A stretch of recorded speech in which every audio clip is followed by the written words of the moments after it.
Ayo, iya. Kita bertanyain.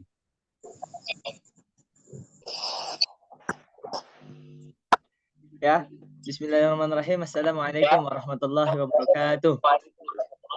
Waalaikumsalam warahmatullahi wabarakatuh. Alhamdulillahirabbil alamin wassalatu wassalamu ala asrofil anbiya wal mursalin wa ala alihi wa sahbihi ajmain. Amma ba'du. Perkenalkan, kami dari kelompok 2 ingin mempresentasikan tentang mata kuliah fikih bab tentang sholat.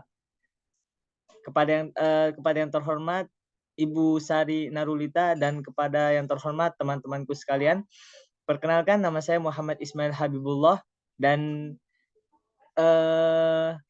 saya akan memperkenalkan teman-teman saya, yaitu ada Ananda Nur Hussein, Hamim Fauzi, Muhammad Ihsan, dan Wirya Fatihah Alif. Yang insya Allah kita akan membahas tentang bab sholat. Dan yang pertama yang akan disampaikan oleh Akhuna Muhammad Ihsan, kepadanya dipersilahkan. Baik, terima kasih kepada Akhi Ismail yang telah memimpin diskusi pada kali ini. Mungkin pertama-tama kita harus mengetahui apa itu definisi dari sholat. Menurut bahasa, sholat artinya adalah berdoa. Sedangkan menurut istilah, sholat adalah sesuatu perbuatan serta perkataan yang dimulai dengan takbir dan diakhiri dengan salam sesuai dengan persyaratan yang ada. Lanjut.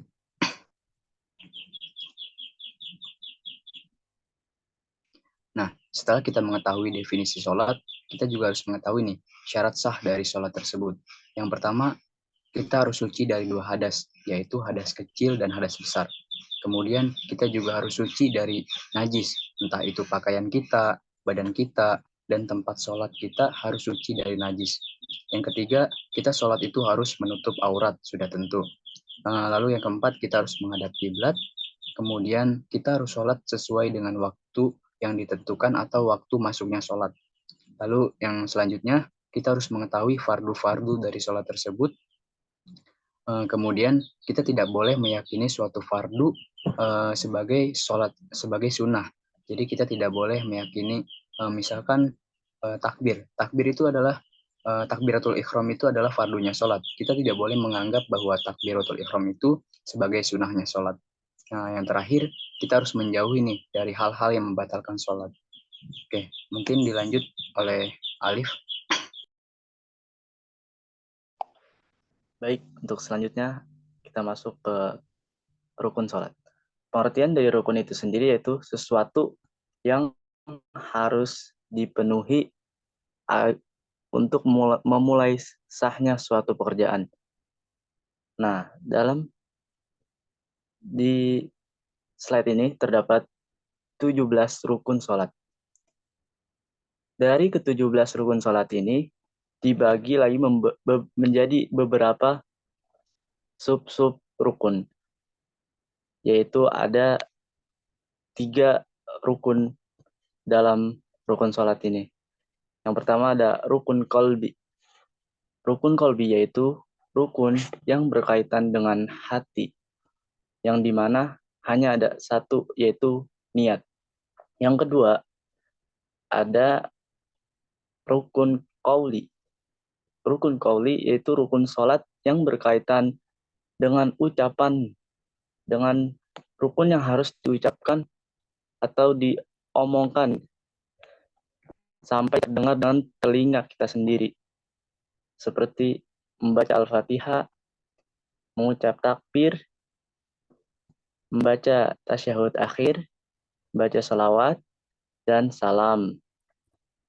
Nah, yang terakhir ada rukun fi'li, yaitu rukun yang berkaitan dengan perbuatan atau gerakan-gerakan di dalam sholat itu. Contoh dari rukun fi'li ini yaitu rukun-rukun yang tidak disebutkan dalam rukun qalbi dan qauli. Yaitu diantaranya ada ruku, i'tidal, sujud, duduk di antara 2 sujud, dan lainnya. Nah, mungkin boleh next.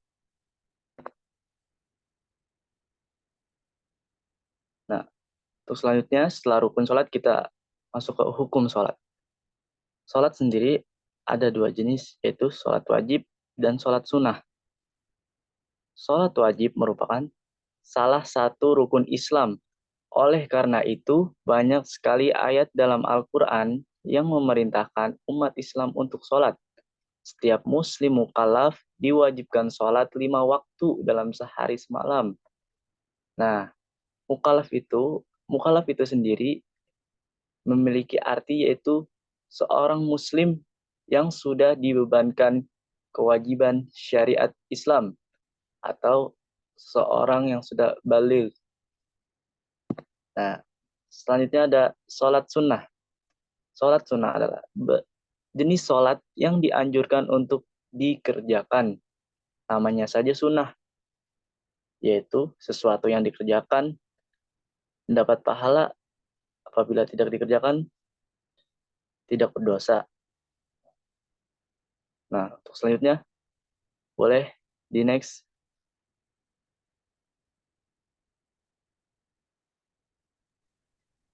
Baik, Mungkin kepada Ismail. baik. Selanjutnya kita membahas tentang hal-hal yang membatalkan sholat. Itu di sini tertulis ada 13. Yang pertama, tersingkapnya aurat kecuali jika langsung ditutup seketika itu. Kedua, mengucapkan 2 huruf atau 1 huruf yang bisa dipahami dengan sengaja.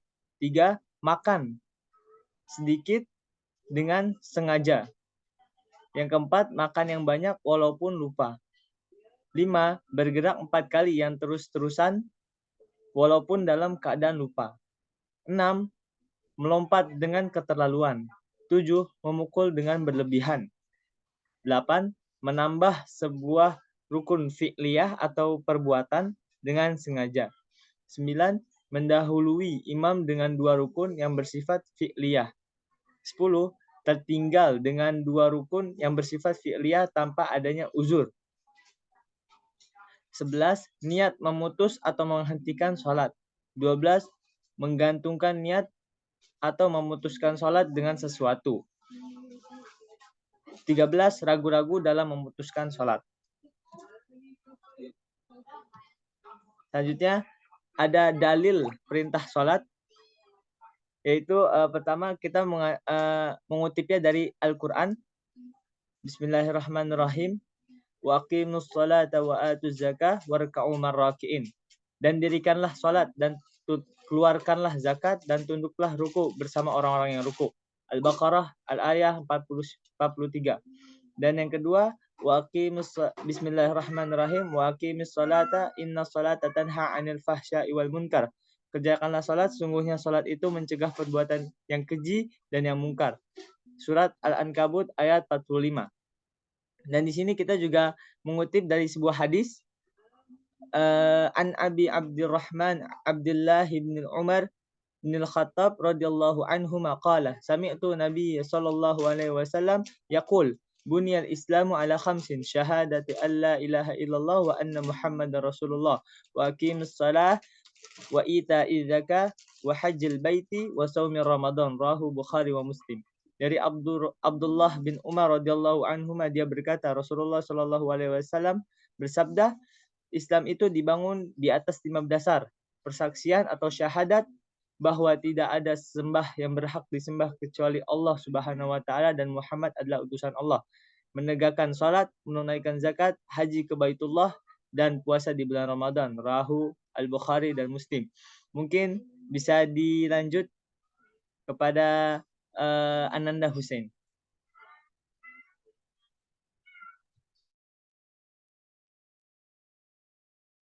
Baiklah, sebelumnya apakah suara catatnya jelas? Jelas. Baiklah, yang selanjutnya adalah jenis-jenis sholat dan waktu pelaksanaannya. Yang pertama adalah sholat wajib, yaitu sholat yang sehari-hari kita wajib laksanakan atau yang kita sering sebut adalah sholat fardu. Yang pertama adalah sholat subuh. Sholat subuh dikerjakan pada pagi hari sebelum terbitnya fajar. Pada sholat subuh ini memiliki keutamaan yang sangat besar, karena pada waktu sholat subuh, Allah mengutus para malaikatnya untuk turun ke bumi, menyaksikan para hamba-hambanya yang sedang melaksanakan sholat subuh. Yang kedua adalah sholat zuhur. Sholat zuhur dimulai ketika matahari tergelincir condong ke arah barat.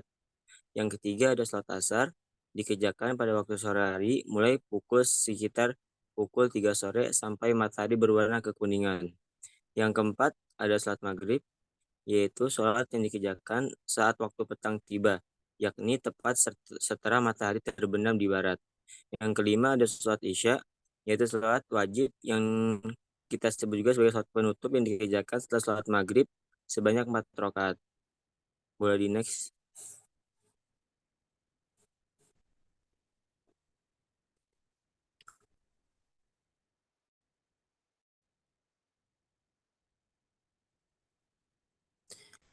Selanjutnya ada jenis-jenis sholat dan waktunya, yaitu sholat sunnah. Yang pertama ada sholat sunnah rawatib. Yang kedua ada sholat witir yang biasanya kita kerjakan dengan rakaat ganjil 1, 3, 7, 11, dan seterusnya.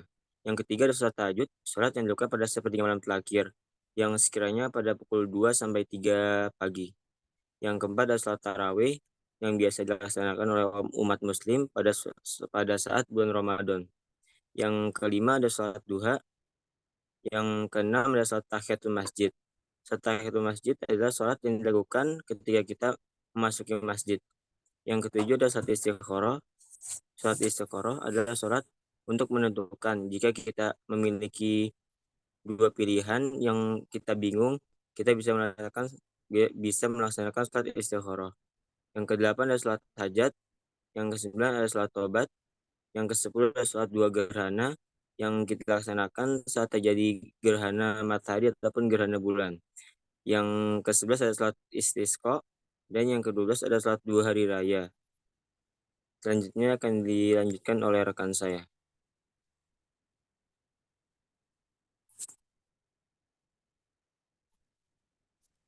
Baik, di sini ada hikmah sholat. Nah, di sini tercantum 6. Yang pertama, mencegah dari perbuatan munkar. Yang kedua, mendidik menjadi pribadi yang disiplin. Ketiga, melatih menjadi pribadi yang tangguh. Keempat, meninggikan derajat. Yang kelima, membersihkan kesalahan dan dosa. Yang terakhir adalah meraih pertolongan Allah. Baik, boleh dilanjut. Nah, di sini kita juga ada tips sholat yang khusyuk. Nah, yang pertama itu berwudu dengan sempurna sebelum sholat. Jadi awal mula sebelum sholat itu kita berwudu dulu. Nah, sebagaimana yang telah kita pelajari, pasti sudah belajar semuanya tentang berwudu yang baik dan sah. Nah, yang kedua ini mempersiapkan tempat sholat yang tenang dan tidak ada gangguan.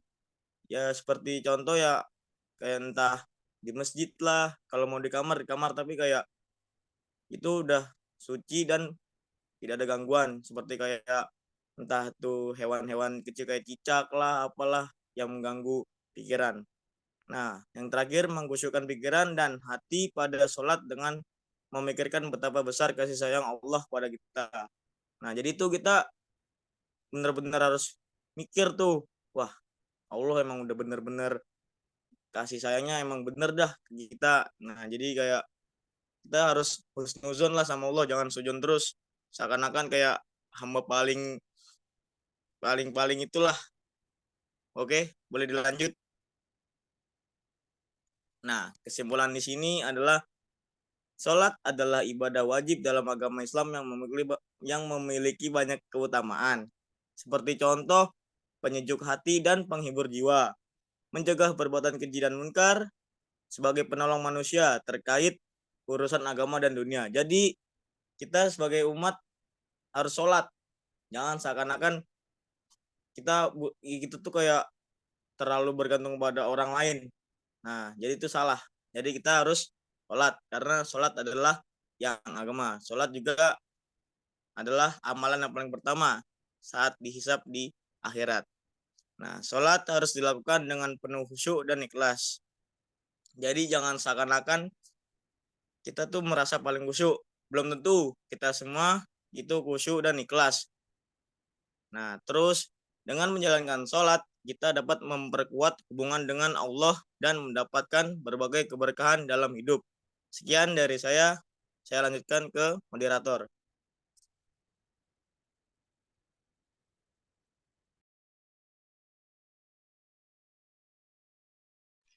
Baik, alhamdulillah itulah presentasi singkat dari kami kelompok 2. Dan sedikit penutup ada pantun yang akan kami sampaikan, yaitu kalau berjalan injak bumi, Cakep. kalau terbang injak awan. Apaan Artinya. tuh? Sekian dari kami, ayo semua tepuk tangan. Hore. Hore. Marvelous. Ya, mungkin itu mungkin ini presentasi dari kami. Terima kasih dan akan kami lanjutkan kepada sesi diskusi dan tanya jawab.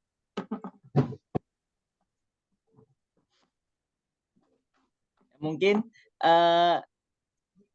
kita akan berdiskusi melalui GCR yang telah Ibu Sari infokan, dan insya Allah akan kami berikan kepada audiens, kepada anggota-anggota semua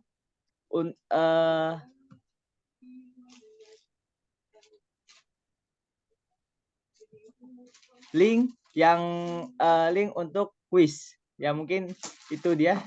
Cukup sekian dari kami. Wassalamualaikum warahmatullahi wabarakatuh. Waalaikumsalam. Waalaikumsalam warahmatullahi wabarakatuh.